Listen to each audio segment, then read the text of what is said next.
Let me show you how to make these delicious egg muffins. You will need spinach, eggs, pepper, curry powder, salt, frozen peas, and some herbs and spices that you like.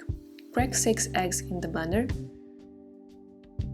Add some curry powder, coriander seeds, they go really well with eggs, some pepper, dried or fresh oregano, salt, and I like to add some cayenne pepper. Now add spinach, as much as you can fit in the blender. Blend it all together. This is how I like to grease my silicone forms with olive oil.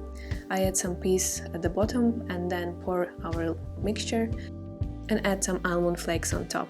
Making a preheated to 180 degrees Celsius oven for about 30 minutes.